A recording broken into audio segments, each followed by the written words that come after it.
Hi, my name is Olivia. I've landed just in time to catch another segment of Daily AI Prompts for Job Seekers with William Craig III. Today, Mr. Craig will be demonstrating another powerful prompt to help us use AI effectively in our job search. I can't wait to see what he's going to share with us. And the best part is, I can watch the replay on his LinkedIn profile or his YouTube channel at Get Up and Get a Job. Okay, fasten your seatbelts. Mr. Craig is about to take off. And thank you, Olivia, and welcome back to those of you who have been following the series, either in person or by watching the replays. Warm welcome to you if it's your first time joining. This is Daily AI Prompts for Job Seekers, and I'm William Craig III, a professional job and career coach. I have a clear mission for this series, and it's simple: to help you move beyond overwhelm and into action. See, the fact is, there are people who put out resources with hundreds of AI prompts, and they're well-meaning, but too many prompts can actually be paralyzing. So instead, I've focused on giving you just one powerful, practical prompt each day. The goal? To help you run your job search or job campaign with clarity, confidence, and strategy using AI as your assistant, not your replacement. From the very beginning, we laid a foundation for what? Using AI tools to save time, to uncover hidden opportunities, and improve every step of your job search, basically. Today, as always, I'm going to be building on that momentum. So if you've missed any of the segments, don't worry. You can visit my LinkedIn profile and watch the replays there, or simply sign up at my YouTube channel. It's called Get Up and Get a Job. And the neat thing about YouTube is that you get the copy of the prompts right away. All righty. So, we got a couple of comments. Let's see here what we got going on. Let's see. John Werner, first off, good afternoon, William and everyone. Hope all had a great weekend. I pray we all find our dream job this week. I know that's right. Dawn Lewis, good afternoon, all. And Daniel Velez, good afternoon, William and team. Wonderful, wonderful, wonderful to see all of you. And hey, there's Bubba Buster 6767. Hello. Glad you're with us today. And today we're going to be putting in a prompt that helps to get you exposure.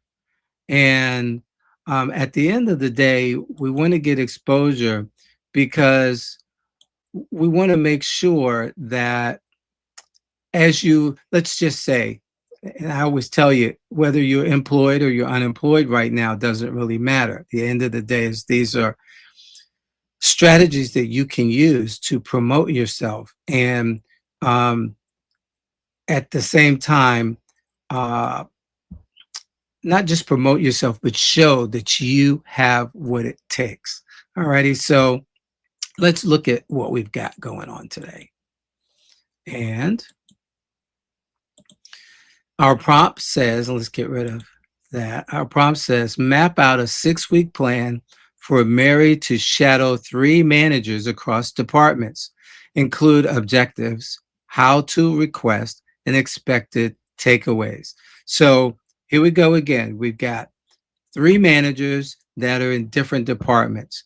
Mary wants to shadow them so that she can learn the various things about those departments that she has to work with or she wants to work with, and she's not able to because she doesn't have that quote unquote inside information. So let's see what ChatGPT comes up with for us today.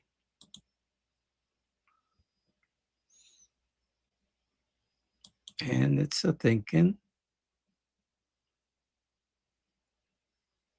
All righty.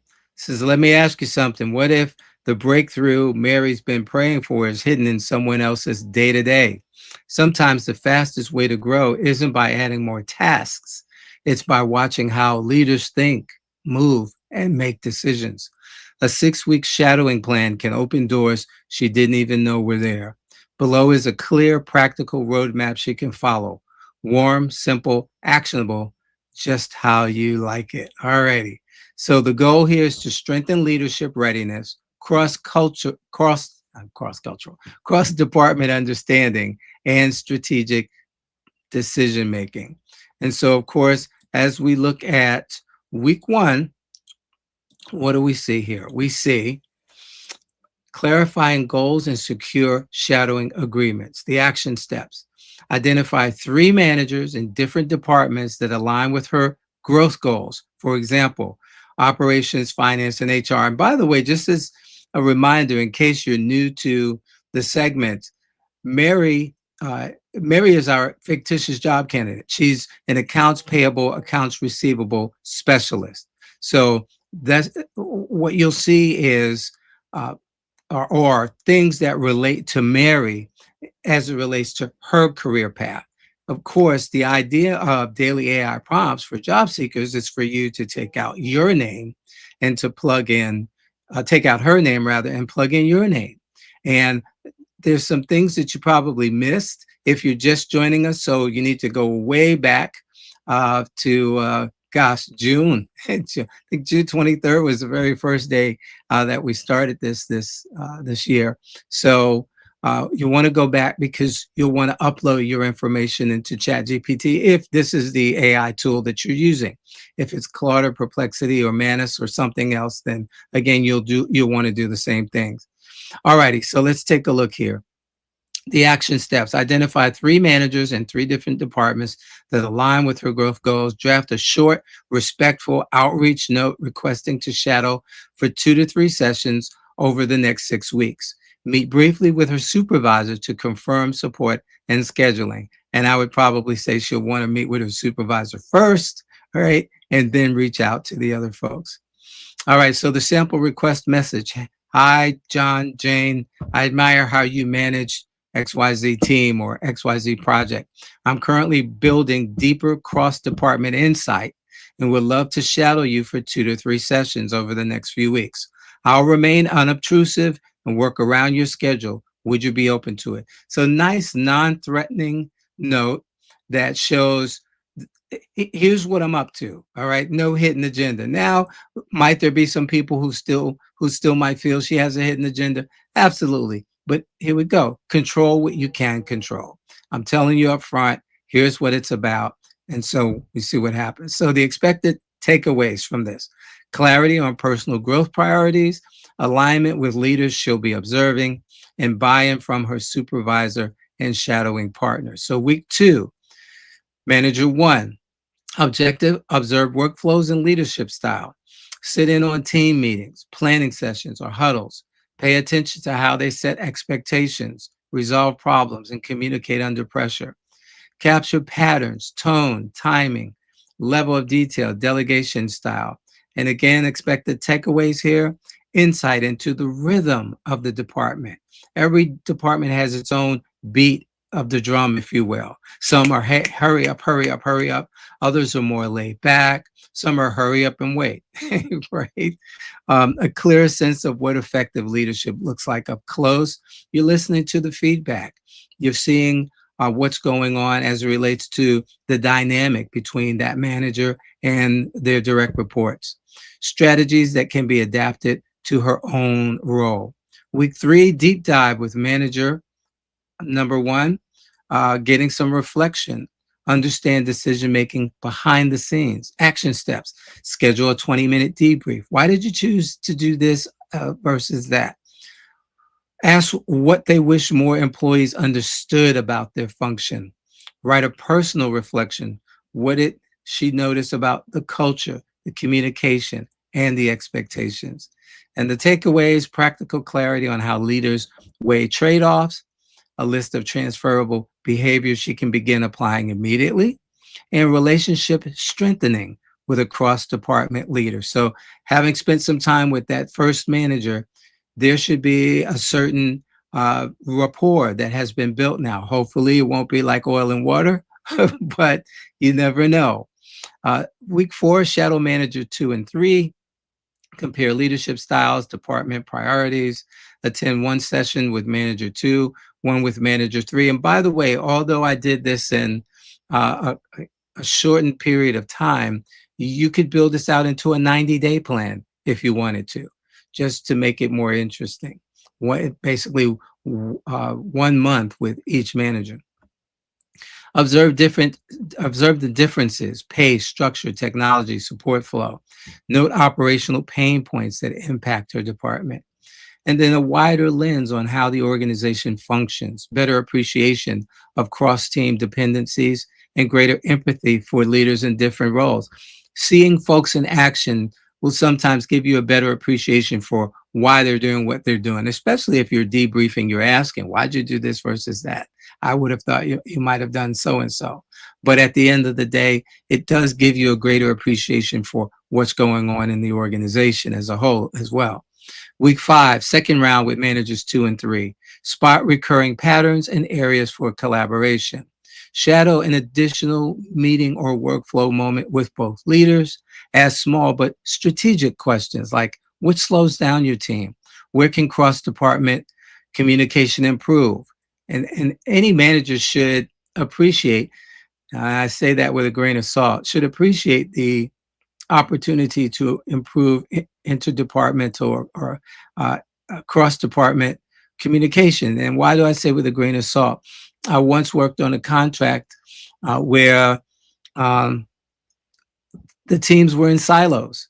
And it wasn't until we actually did a facilitation several facilitation group sessions with the various departments that we found out why the communication broke down, why information wasn't being shared across departments. And then, of course, she wants to be able to capture specific practices she could bring back to her team. And the takeaways: deeper operational awareness, practical ideas to improve workflow communication, an emerging reputation as someone who thinks beyond their lane. And then week 6, final week, wrap up, synthesis, and next steps. Turn observation into growth and action. So you're not just doing this to get information. You're not going, you're not ratting anybody out. You're not stealing, right? You're actually looking to grow as a leader. And again, whether you are currently employed and looking at this as a strategy, either to move up or to move out of your organization, or even if you're unemployed and you're looking, these are the kinds of things that you can talk about in your 30, 60, 90-day presentation that you do during an interview to show, or even if you're having multiple rounds of interviews, the higher up you go, this is information you can share with the higher ups in the organization that you meet with during interviews, to help them see that you have a growth mindset, that you really want to contribute to the company, the organization, et cetera, in a meaningful way, and you actually have a plan to do it. All righty, so action steps. Create a one-page summary, key skills observed, leadership traits worth adopting, process improvements worth exploring, cross-team insights. Share highlights with her supervisor, not as a brag, but as initiative and readiness.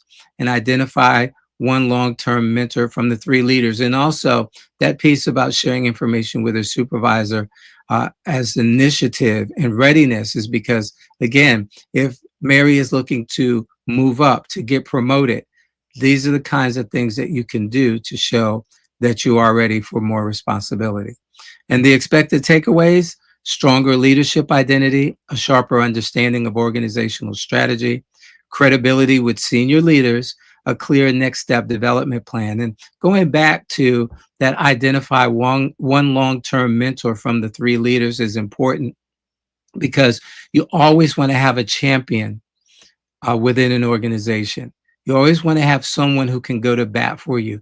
You always want to have someone who can say not just nice things about you, but that already speaks the jargon, already has buy-in from the powers that be, and preferably is one of the powers that be. But you want to have that kind of champion or cheerleader, however you want to say it, on your side. And bottom line, this is how Mary moves from I think I'm ready, good stuff, to I know exactly where I'm growing next. Not necessarily going next, but growing next.